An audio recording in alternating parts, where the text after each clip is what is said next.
julle almal, dit is weer my besonderse voorreg om saam met u rondom die woord van die Here te kan kuier. En ek lees weer vir ons uit Matteus 25 vanaf die eerste vers. Want dan sal die koninkryk van die hemele wees soos 10 maagde, wat hulle lampe geneem en uitgegaan het om die bruidegom te ontmoet. En 5 van hulle was verstandig en 5 dwaas. En toe die wat dwaas was hulle lampe neem, het hulle geen olie met hulle saamgeneem nie, maar die verstandiges het olie in hulle kanne saam met hulle geneem. En terwyl die bruidegom talm om te kom, het hulle almal vaak geword en aan die slaap geraak. En middernag was daarin geroep, daar kom die bruidegom, gaan uit hom tegemoet. Toe staan al hierdie maagde op en maak hulle kanne gereed. En die wat dwaas was, sê aan die verstandiges, gee vir ons van julle olie, want ons lampe gaan uit. Maar die verstandiges antwoord en sê, miskien sal daar nie genoeg wees vir ons en vir julle nie, maar gaan liewer na die verkopers en koop vir julle self. En onderwyl hulle gaan om te koop, het die bruidegom gekom. En die wat gereed was, het saam met hom ingegaan na die bruilof en die deure is gesluit. Later kom toe die ander maagde ook en sê, meneer, maak vir ons oop. Maar hy antwoord en sê, voorwaar ek sê vir julle, ek ken julle nie. Waak dan, omdat julle die dag en die uur nie weet waarop die seun van die mens kom nie. Verlede Sondag het ek aan u gesê, dat toe ek hierdie gedeelte vir die eerste keer gelees het, het daar 2 gedagtes in my hart opgekom, naamlik dan eerstens die feit dat die bruidegom het gekom. En ek het met die verlede Sondag gesels rondom die gedagte van Jesus kom weer, en dit is nie moeilik om te glo nie. Die tweede gedagte wat in my hart opgekom het, is die vraag, hoe waak ek vir die koms van die bruidegom? En ek wil graag met u gesels vandag oor die gedagte oor, hoe waak ek vir die koms van Jesus Christus? Jesus eindig hierdie gelykenis af in vers 13 met die woorde, waak dan omdat julle die dag en die uur nie weet waarop die seun van die mens kom nie. Lees ook saam met my Matteus 24 vers 36. Maar van die dag en die uur weet niemand nie, ook nie die engele van die hemel nie, maar my Vader alleen. Ons lees ook hier van vers 42 af, die volgende woorde, waak dan, omdat julle nie weet watter uur julle Heer kom nie, maar weet dit, as die huisheer geweet het in watter nagwaak die dief sou kom, sou hy gewaak het en nie toegelaat het, dat hy in sy huis ingebreek word nie. Daarom moet julle ook gereed wees, want die seun van die mens kom op 'n uur, wat julle dit nie verwag nie. Wie is dan die getroue en verstandige diensknegt, vir wie sy Heer oor sy diensvrou aangestel het, om hulle voedsel op tyd te gee? Gelukkig is daardie diensknegt, vir wie sy huisheer, as hy kom, op hierdie manier besig sal vind. Jesus kom in hierdie 2 hoofstukke, Matteus 24 en 25, en kom waarsku ons en beveel ons herhaaldelike kere dat ons moet waak, omdat ons nie die dag en die uur weet wanneer die seun van die mens kom nie. En dan in Matteus 24 vers 44 sê Jesus dan hierdie volgende woorde, daarom moet julle ook gereed wees, want die seun van die mens kom op 'n uur wat julle dit nie verwag nie. Hy sê so, ons moet gereed wees. En die vraag het by my opgekom, hoe kom ek gereed? Hoe bevind ek myself in 'n plek van gereedheid? Want voordat ek kan waak vir die koms van die Here, moet ek seker op 'n plek van gereedheid wees vir die koms van die Here. Johannes 1 vers 12 staan die volgende woorde geskryf, maar almal wat hom aangeneem het, aan hulle het hy die mag gegee om kinders van God te word, aan hulle wat in sy naam glo. Hoe neem ek vir Jesus Christus aan? Baie maklik, doodeenvoudig, om in geloof en gebed na Jesus toe te gaan en te gaan bely dat ek is 'n sondaar en ek kan myself nie red nie, en te herken en te bely dat dit is slegs sy bloed wat my kan reinig van al my ongeregtighede, van al my sonde, van al my verkeerde dade, en dan in geloof die offer te aanvaar wat Jesus vir ons aan die kruis gebring het. En dan wat gebeur dan? Dan kom Jesus en hy reinig ons deur sy bloed van al ons ongeregtigheid, van al ons oortredinge, van al ons oorsonde, en hy skryf dan my naam in die boek van die lewe. En wanneer Jesus dit klaar gedoen is, dan staan ek in 'n verhouding met Jesus Christus. Dan is daar hier amper, wil ek sê, hierdie Vader-Seun verhouding tussen my en Jesus Christus. En dit is hierdie verhouding wat vir ons in gereedheid bring, op die plek plaas van gereedheid vir die koms van Jesus Christus. Dit is eers wanneer ek Jesus Christus aanvaar het en op die plek gekom het van gereedheid, dat ek kan waak vir die koms van Jesus Christus. So wanneer Jesus dan sê dat ons moet waak, bedoel hy eintlik die volgende, dat ons moet waak oor die verhouding wat daar is tussen hom en ons. Dat ons hierdie verhouding wat daar tussen hom en ons is, moet beskerm. Jesus het dan verder gegaan en gesê, dat ons moet soos daardie diensknegt wees, wie sy huisheer weggegaan het, en aan hom bevel gegee het, om oor die diensvolk hulle voedsel op die regte tyd te gee. En dan sê Jesus, gelukkig is daardie diensknegt, wanneer sy die huisheer terugkom, en hom besig vind met dit wat hy hom beveel het. En voordat Jesus opgevaar het na die hemel, gee die Here ook aan my en u sekere opdragte waarmee ons onsself mee moet besig hou, terwyl hy nie op aarde is nie. Maar weet jy, wanneer ons gaan kyk na hierdie opdragte, sal ons sien, dat dit is nie eintlik opdragte nie, maar eerder hulpmiddels wat die Here vir ons gee en nagelaat het om ons te help, om ons verhouding wat ons met hom het, te beskerm. En daar is 7 van hierdie hulpmiddels wat die Here op my hart gelê het, en graag wil ek dit saam met u deel. Die eerste hulpmiddel wat die Here dan vir ons gee, is sy woord, God se woord, die Bybel. En wanneer ons hierdie Bybel begin lees, sal ons agterkom dat ons gaan meer en meer beskermd optree teenoor ons verhouding met Jesus Christus. En nie net dit nie, meer ons die Bybel lees, hoe meer Christelike groei gaan daar ook in ons lewe plaasvind. Lees saam met my 2 Timoteus 3 vers 16, daar staan geskrywe, die hele skrif is deur God ingegee en is nuttig tot lering, tot weerlegging, tot regwysing, tot onderwysing in die geregtigheid. Jy sien, dis hierdie woord wat my beskerm teen valse lering. Dit is hierdie woord wat my meer leer aangaande God en God se liefde vir die mens. Dit is hierdie woord wat my leer aangaande wie die mens is, dat hy 'n sondaar is, dat hy homself nie kan red nie. Dit is hierdie woord wat ons leer wie die duiwel eintlik is, dat hy die een is wat keer en alles in sy vermoë gaan doen om te keer dat daar 'n verhouding tussen my en Christus ontstaan. En as daar 'n verhouding is tussen my en Christus, is hy die een wat gaan alles in sy vermoë doen om daardie verhouding te verbreek.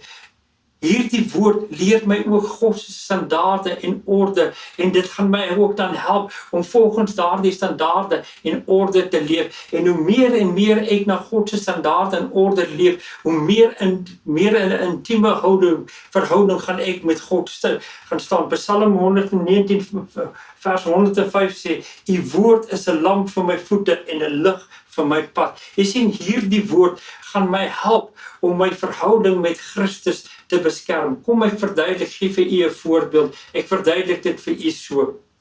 Ek sal byvoorbeeld lees in die Bybel dat ons het nodig om mekaar te vergewe. En dan terwyl ek dit lees dat ons mekaar moet vergewe, kom die Heilige Gees op sy eie unieke wyse en begin met my te praat deur die woord en vir my te sê, maak, jy lees daar dat julle moet mekaar vergewe, en weet jy wat, jy het ook nodig om daardie persoon in wie jou hart jy teenoor nie so lekker voel nie, jy het nodig om daardie persoon te vergewe. En weet jy, nie net alleen gaan die duiwel vir ons probeer keer om die woord te lees, omdat dit ons verhouding gaan beskerm nie, maar die duiwel gaan ook vir ons keer om die woord te lees, want hy wil nie hê dat ons moet hoor van die wonderlike beloftes wat daar in die woord is, wat die Vader aan ons gee nie. Die duiwel wil nie hê dat ons moet hoor dat Jesus Christus het ons meer as 'n oorwinnaar gemaak nie. Die duiwel wil nie hê dat ons moet hoor wie ons in Christus is nie. Die duiwel wil nie hê dat ons herhaalde kere moet hoor dat Jesus het ons lief nie. 1 Petrus 2 vers 2 staan geskrywe, en verlangs sterk soos 'n pasgebore kindjie na die onvervalste melk van die woord, dat julle daardeur kan opgroei. Die tweede hulpmiddel wat die Here vir ons kon gee is gebed. Jy sien, wat is gebed? Gebed is niks anders as 'n gesprek tussen my en die lewende God nie. Gebed is die plek waar ek na die Here toe gaan en vir die Here vra, Here, waak ek nog genoeg oor ons verhouding? Here, is daar iets in my lewe wat skade doen aan ons verhouding? Here, is ek nog steeds op die plek van gereedheid as U sou kom? Of Here, is daar dinge wat ek moet neerlê sodat ek weer op die plek kan kom van gereedheid wanneer U kom? En dan kom die Here daar deur sy Gees en die Here sal vir my dinge uitwys in my lewe wat skade doen aan die verhouding. En dan het ek nodig om daardie dinge te stop en neer te lê. Luister wat sê Hebreërs 4 vers 16. Hy sê, laat ons dan met vrymoedigheid na die troon van God, van genade gaan, sodat ons barmhartigheid kan verkry en genade vind om op die regte tyd gehelp te word. Dit is 'n ander rede hoekom die duiwel ook nie wil hê ons moet bid nie. Dis 'n ander rede hoekom die duiwel ook gaan alles in sy vermoë doen om te keer dat ons bid. Want jy sien, nie net gaan gebed ons help om ons verhouding wat ons het met die Here te beskerm nie, maar gebed is ook die plek waar ek die gouste die Here se stem gaan leer ken. Gebed is een van die plekke waar ek die vinnigste die Here se stem gaan leer ken. Gebed is ook die plek waar die Here sy geheimenisse met my kom deel. En daarom sê ek baie maal vir mense, wanneer julle klaar gebid het en julle het amen opgesê, moenie net opstaan en wegloop nie. Nee, sit eers vir 'n minuut of 2 of 3 en laat toe dat die Here ook deur sy Gees met jou kom praat. Jy sien, gebed is ook die plek waar ek en U ons behoeftes, ons blydskap, ons pyn, ons hartseer, ons bekommernis kan kom bekend maak aan die Here. En hoekom wil die duiwel nie hê ons moet ons behoeftes en pyn en hartseer kom bekend maak nie? Want jy sien, wanneer ons behoeftes en pyn en hartseer kom bekend maak aan die Here en die Here doen vir ons 'n wonderwerk, die Here kom genees ons, die Here kom verlos ons, dan sê die Here eintlik daardeur vir ons, jy is vir my belangrik. Die Here sê dan deurdat hy die feit dat hy die gebed beantwoord vir ons, dat hy gee vir ons om, hy luister wanneer ons praat, hy begeer om naby ons te wees. Ons is vir hom belangrik. Hy is lief vir ons. En dit is dinge wat die duiwel nie wil hê ons moet hoor nie. Jy sien, die duiwel gaan alles in sy vermoë doen om te keer dat ons bid, want hy wil nie hê dat ons moet weet dat gebed verander sake nie. Hy wil nie hê ons moet bid nie, want gebed help ons om ons verhouding met die Here te beskerm. Die derde hulpmiddel wat die Here vir ons gee, is lofprysing en aanbidding. En dit is die plek waar ons die vinnigste die Here ervaar. En die rede daarvoor vind ons in Psalm 22, want daar staan geskrywe dat die Here woon onder die lofsange van sy kinders. Psalm 150 vers 6 sê, laat alles wat asem het, die Here loof, halleluja. Jy sien, dit is tydens lofprysing en aanbidding, waar daar 'n atmosfeer geskep word, waar ons die Here kan loof en prys vir die groot dade wat hy in ons lewe gedoen het. Dit is in daardie atmosfeer wat ons die Here kan uitbundig loof en prys, dat hy ons gered het, dat hy ons genees het, dat hy ons verlos het. En wanneer ons dit doen, dan kom God in sy krag en sy majesteit en ons ervaar hom. En hoe meer ons hom ervaar, hoe meer word ons gemotiveer om ons verhouding met hom te beskerm. Hoe meer en meer wil ons verhouding met hom beskerm, want ons ervaar sy heerlikheid, ons ervaar sy liefde op 'n bonatuurlike manier tydens lofprysing en aanbidding. En die vierde hulpmiddel wat Jesus vir ons gee, is ons medegelowiges, my boeties en my sissies.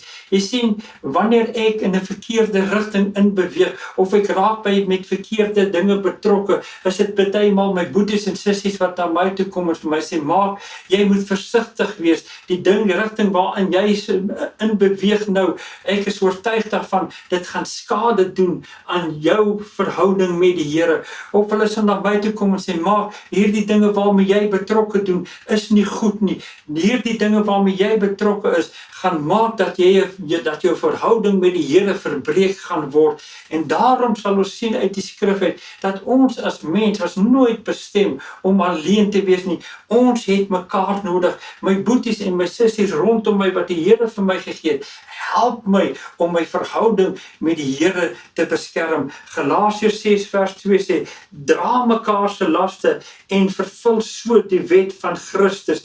Hebreërs 10 vers 24 sê, en laat ons mekaar ag gee om tot liefde en goeie werke aan te spoor. Ja, daar mag baie keer wees wat my boetie en my sussie my kom seer, maar baie mense sê altyd vir my, dis in die gemeente waar ek die meeste seer kry, en dit mag so wees, maar weet jy wat, God gebruik ook daardie pyn en hartseer en teleurstelling gebruik hy om my nader te trek aan hom. Dit help, hy gebruik ook daai omstandighede om my te help, sodat ek meer beskermd optree teenoor ons verhouding. En daarom wil ek sê, ek het my boetie en sussie nodig in hierdie geestelike lewe van my, want hulle help my om my verhouding met Jesus Christus te beskerm. Die vyfde hulpmiddel wat Jesus vir my gee, is getuig.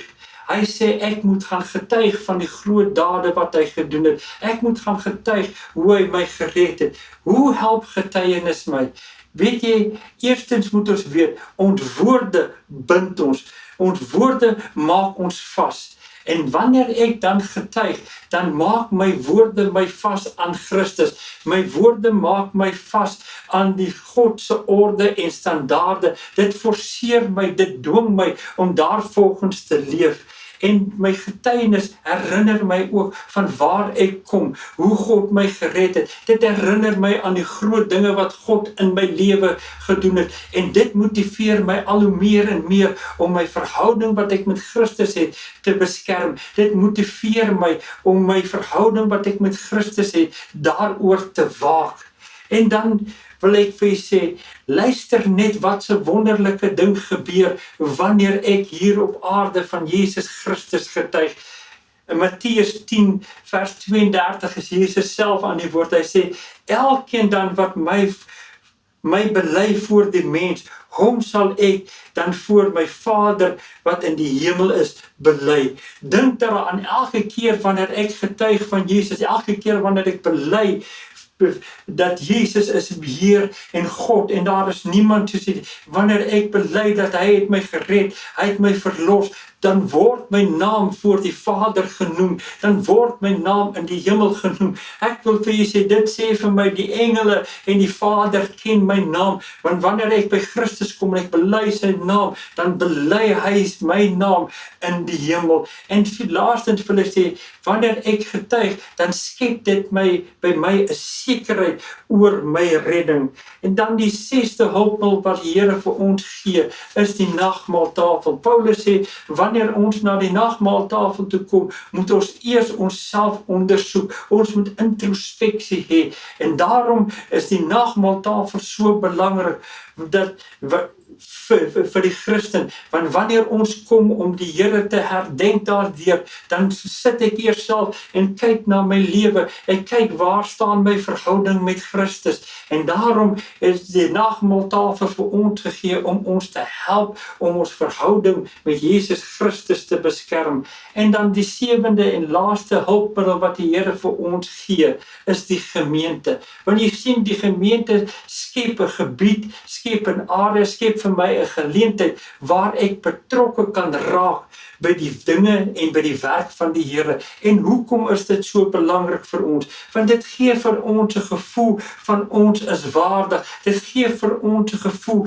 dat die Here sien my ook raak. Dit gee vir my 'n gevoel, ek kan ook vir iets vir die Here doen. Dit gee vir my 'n gevoel dat die Here ag my waardig en het my lief genoeg dat hy my vertrou dat ek ook vir hom iets kan doen. Ons geleesde gedeelte in Matteus 24 vers 45 staan daar geskrywe: wie is dan getroud en verstandige diensknegte vir wie sy Heer oor sy diensvolk aangestel het om hulle voedsel op die tyd te gee. Vers 46, gelukkig is daardie diensknegt vir wie sy Heer as hy kom op hierdie manier besig sal vind. O, die gemeente gee my 'n geleentheid dat ek kan besig wees met die dinge van die Here wat my gaan help om my verhouding met die Here te beskerm. My boetie en sussie, kom ons waak oor ons verhouding met Jesus Christus. Kom ons wees op die plek van gereedheid dat wanneer hy kom, dat ons nie soos daardie 5 dwaase maagde sal wees wat woord gaan weg van my af, ek het jou nooit geken nie, maar dat ons op die plek van gereedheid sal wees, dat as die bruidegom kom, dat ons saam met hom sal inbeweeg na die bruilofees. En daarom wil ek jou aanmoedig, waak oor u verhouding met Jesus Christus, waak oor u verhouding, beskerm daardie verhouding meer as enige iets. Ek gee aan die Here die lof en die eer en ek bid dat hy ons die krag sal gee om oor ons verhouding te waak en om oor ons verhouding met hom te beskerm. Amen. Ek wil u graag seën met die volgende woorde. Die Here is voor jou om die pad gelyk te maak. Die Here is langs jou om sy arms om jou te vou. Die Here is agter jou om die aanvalle van die bose af te slaan. Die Here is rondom jou om jou te beskerm. Die Here is bokant jou om jou te seën. Die Here is in jou om jou te lei deur sy Heilige Gees. Die Here is voor jou want Jesus pleit vir jou in die hemel.